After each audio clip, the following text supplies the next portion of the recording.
Σε μια οργισμένη ανάρτηση προχώρησε πριν μερικές ώρες ο πρώην Ρώσος πρόεδρος Δημήτρη Μετβέντεφ, με την οποία αναρωτήθηκε πώς γίνεται κάποιοι δυτικοί αξιωματούχοι να πιστεύουν ότι η Ρωσία, μια πυρηνική δύναμη, μπορεί να αιτηθεί στον πόλεμο με την Ουκρανία, ενώ στη συνέχεια προειδοποίησε, αναλύοντας την κατάσταση, ότι φυσικά υπάρχει το ενδεχόμενο, αν κινδυνεύσει η ύπαρξη της Ρωσίας, να οδηγηθούμε σε έναν παγκόσμιο πόλεμο, στον οποίο η Ρωσία θα χρησιμοποιήσει όλα τα στρατηγικά πυρηνικά της όπλα, εξαηλώντας μεγάλες πόλεις της Δύσης. Ας δούμε όμως τι έγραψε ο Μετβέντεφ, ο οποίος και έβαλε στο στόχαστρό του τον Γερμανό Υπουργό Άμυνας Πιστόριους και τον Βρετανό ομόλογό του Σάπς. Πριν από λίγο καιρό έγραψα εδώ στο κανάλι μου στο Telegram: μια πυρηνική δύναμη δεν μπορεί να χάσει ένα πόλεμο. Τα βρωμερά αγγλοαμερικανά ανάδοχα πετάχτηκαν αμέσως με σπαραχτικές κραυγές. Όχι, αυτό δεν είναι καθόλου αλήθεια. Ακόμη και οι Ηνωμένες Πολιτείες έχασαν σε πολέμους. Αυτό είναι ένα προφανές ψέμα. Δεν μίλησα για το Βιετνάμ, το Αφγανιστάν ή δεκάδες άλλα μέρη, στα οποία οι Αμερικανοί διεξήγαγαν απικιακούς κατακτητικούς πολέμους.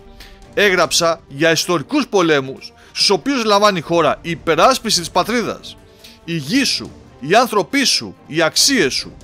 Αυτή είναι το είδος των πολέμων που οι πυρηνικές δυνάμεις δεν έχουν χάσει ποτέ σε κανέναν. Γιατί γράφω ξανά γι' αυτό? Ναι, διαβάζω τα λόγια των κάθε λογής Πιστόριους και Σάπς και σκέφτομαι: είναι πραγματικά τόσο μαλάκες ή απλώς προσποιούνται? Όπως αυτό, ο κόσμος δεν μπορεί να αντέξει μια ρωσική νίκη σε αυτόν τον πόλεμο. Εντάξει, ας φανταστούμε για μια στιγμή ότι η Ρωσία έχασε και η Ουκρανία με τους συμμάχους της κέρδισε. Πώς θα ήταν μια τέτοια νίκη για τους εχθρούς μας, τους νεοναζί και τους δυτικούς χορηγούς τους? Λοιπόν, όπως έχει υποθεί πολλές φορές, μια επιστροφή στα σύνορα του 1991. Δηλαδή, την άμεση και μία αναστρέψιμη κατάρρευση της σημερινής Ρωσίας, η οποία σύμφωνα με το Σύνταγμα περιλαμβάνει νέα εδάφη. Και μετά έγινε ένας βίαιος εμφύλιος με την οριστική εξαφάνιση της χώρας μας από τον παγκόσμιο χάρτη. Δεκάδες εκατομμύρια θύματα. Ο θάνατος του μέλλοντός μας. Η κατάρρευση των πάντων στον κόσμο. Και τώρα το κύριο ερώτημα: πιστεύουν πραγματικά αυτοί οι ηλίθιοι ότι ο λαός της Ρωσίας θα καταπιεί μια τέτοια διαίρεση της χώρας τους? Ότι όλοι θα σκεφτούμε κάπως έτσι? Λοιπόν, αλίμονο, αυτά συμβαίνουν. Νίκησαν. Η σημερινή Ρωσία έχει εξαφανιστεί. Είναι κρίμα φυσικά, αλλά πρέπει να συνεχίσουμε να ζούμε σε μια καταραίουσα, ετοιμοθάνατη χώρα, αφού ένας πυρηνικός πόλεμος είναι πολύ πιο τρομερός για εμάς από τον θάνατο των αγαπημένων μας, των παιδιών μας, της Ρωσίας μας. Και ότι η ηγεσία του κράτους, με επικεφαλής τον ανώτατο διοικητή των ενόπλων δυνάμεων της Ρωσικής Ομοσπονδίας, σε αυτή την περίπτωση θα τρέμει το χέρι της για να πάρει τις πιο δύσκολες αποφάσεις? Ακούστε λοιπόν, θα είναι τελείως διαφορετικά. Η κατάρρευση της Ρωσίας θα έχει πολύ πιο τρομερές συνέπειες από το αποτέλεσμα ενός συνηθισμένου, ακόμη και του πια παρατεταμένου πολέμου.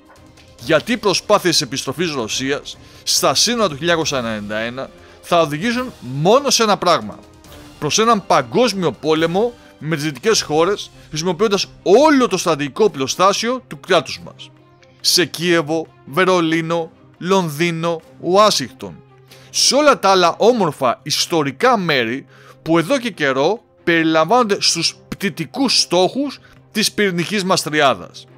Θα έχουμε το θάρρος να το κάνουμε αυτό εάν διακυδεύεται η εξαφάνιση μιας χιλιόχρονης χώρας, της μεγάλης μας πατρίδας, και οι θυσίες που έκανε ο λαός Ρωσίας ανά τους αιώνες θα είναι μάτες?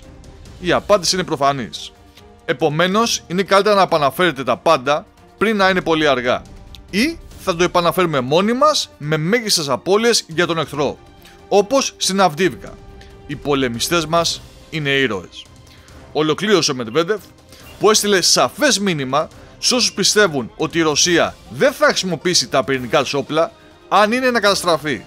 Μόνο που η Δύση έχει κλείσει τα αυτιά της και απλά ακολουθεί τυφλά το «μείνε στο σχέδιο» ή, όπως λέμε στο χωριό μου, «stick to the plan».